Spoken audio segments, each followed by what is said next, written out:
name is Lustik, and I've completed 3 years of 2 different certifications in teaching mindfulness. And once I became comfortable with what I was doing, moving from careers between education and mindfulness, I started working at Red Willow. And it's just been a joy ever since, being able to bring my background of education and instructional design and help them develop the resilience programs, and bringing all of my expertise into supporting the people at Red Willow. You know, I have the research learning side, which tells me that trauma is a psychological and emotional response to a distressing situation. My experience of trauma, personally, and especially with all the people I work with, tells me it's a very individual thing. I think that's one of the biggest parts about trauma that we don't understand in this society, is we want to treat everybody and say they have a trauma, or they have a secondary trauma, or a vicarious trauma, when in reality all of those can be just as damaging to an individual, depending on where they've come from up to that moment. We know that people who are resilient and recover, bounce back from situations in their lives, have hope and optimism, self-compassion, and self-awareness. And I would argue that self-awareness is what's needed to gain those other things.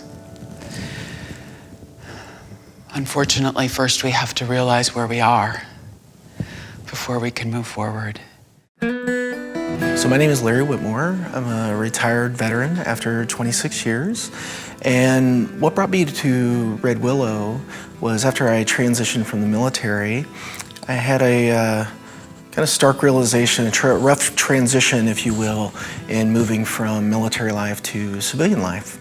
I had been a meditator on my own, but once I moved to Missoula, I sought out some group-type therapies. So I moved into meditating with a group at Red Willow, was my entryway into the services here, and then that expanded out into yoga and some other modalities.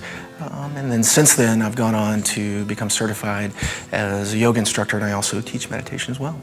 So I think it was a connection with others that I hadn't had before. And when I was working through all of these, some of my difficulties, and that was where Red Willow really came in as that opportunity, because it was through them that I met these other folks. And I think that the connection with others was key, yes.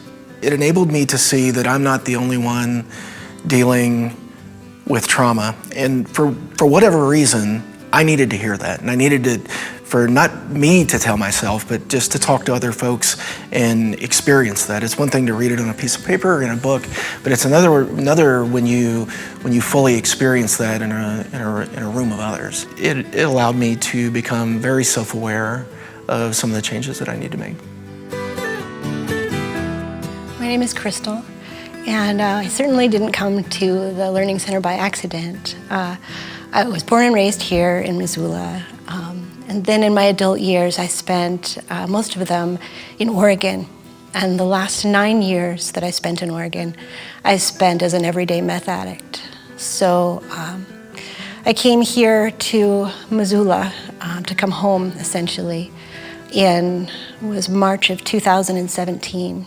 And one of the days that I finally felt well enough to leave the house, I took a little walk, and I ended up with a Red Willow brochure in my hand. And so within just a few days of that, I walked through the doors. I met Glenn, and I told him that I was interested in all things shamanism and all things free. And he told me about the scholarship, and that's how it started. When I was homeless last winter, I lived in my van for a while, and I used to park right there at Southside Lions Park because that's where I felt safe. I had a scholarship to Red Willow, and I had a scholarship to the Women's Club. And I wake up every morning and shower at the Women's Club and come here for classes. And sometimes I'd come here just to be reminded that there were people that understood what PTSD was and that understood trauma. And I'd walk through these doors just to get a cup of tea, just so I could have somebody be friendly to me. You know, that was important. Yeah. So every day, my morning consists of 36 minutes of meditation, and then I do my Qigong, and then I do my Tai Chi, and then I have a couple little shamanism rituals, and then at night I top it off with a little meditation. And yeah, it's a brave new world.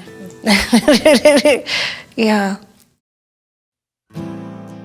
My name is Robert. I came to the Learning Center via the Vet Center. I'm a Vietnam veteran and still have some issues, so I've been going to the Vet Center.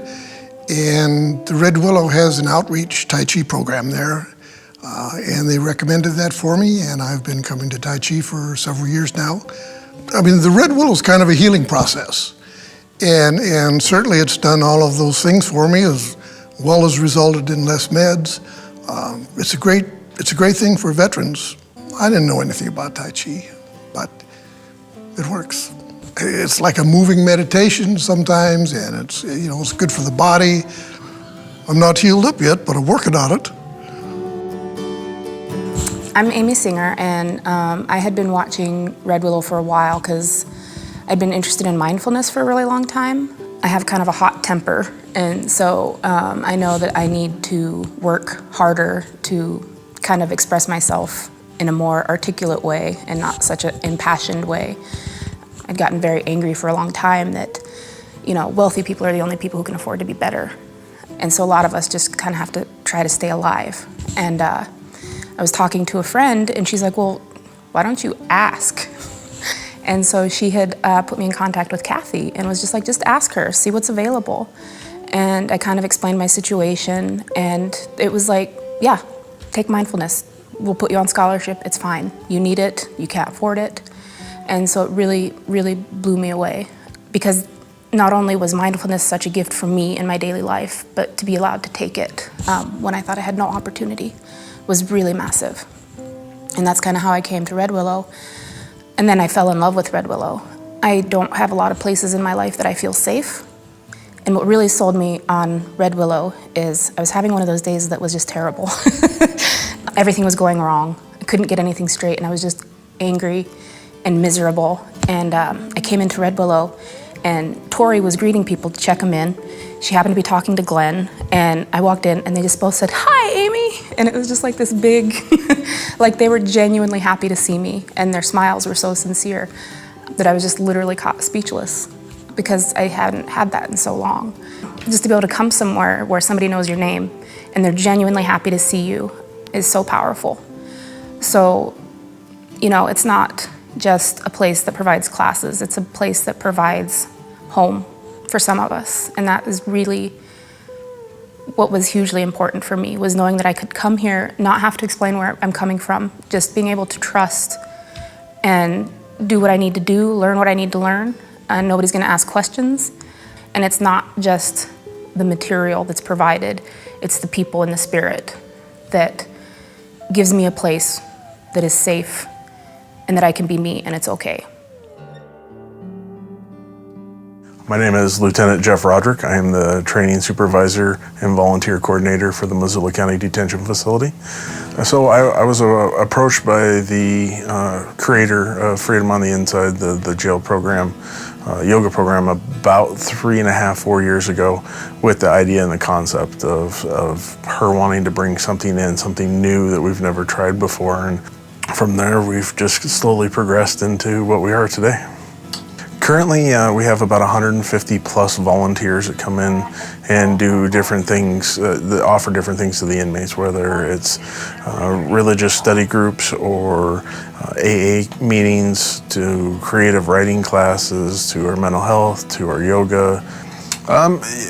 From what we've heard when we talk to the inmates about what their experiences are with these programs, a lot of them feel that it's just an opportunity, that it's a kind of a release for them. They can get away and think about something completely different than being incarcerated.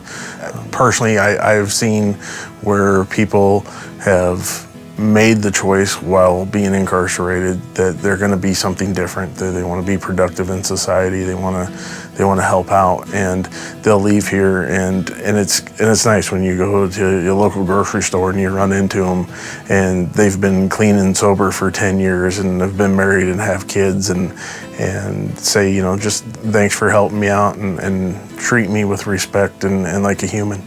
And, I've made a difference. And that's the rewarding aspect of this job, is those little moments like that.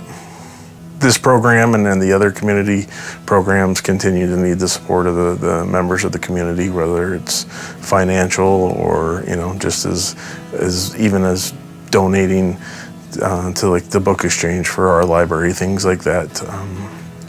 Anything a little bit that helps.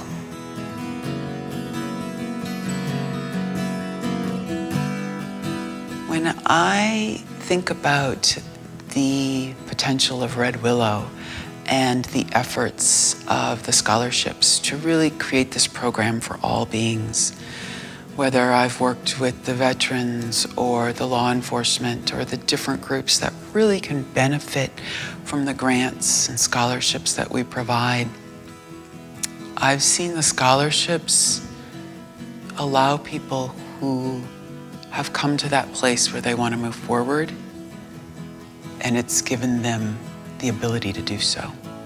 The ability to succeed, the ability to try different classes, the ability to keep coming. It's given them hope that that program's going to be there even for them, whatever happened, whatever their situation. Okay, one of the great things about Red Willow, and I don't know how this works, but it was a major factor in getting me to come to Red Willow, is apparently there's a benefactor or a scholarship or a subsidy or someplace or somebody that makes it possible for a disabled veteran and maybe other people, I don't know, to come free of charge for this healing process. I don't know who it is, and I don't know who to thank, but thank you.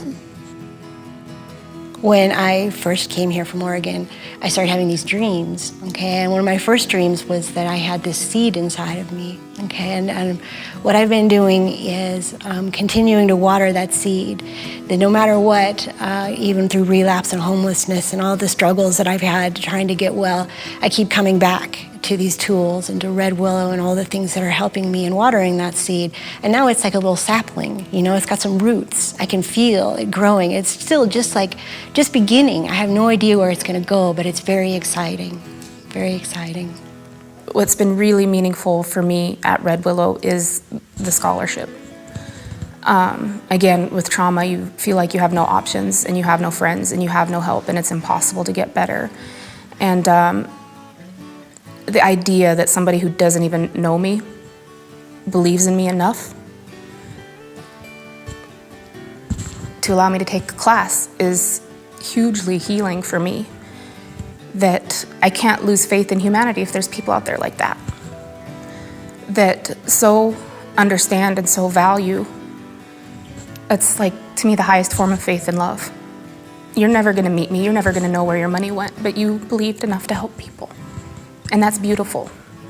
So I can't give up on humanity because nobody gave up on me. And that's great. So, thank you. Thank you.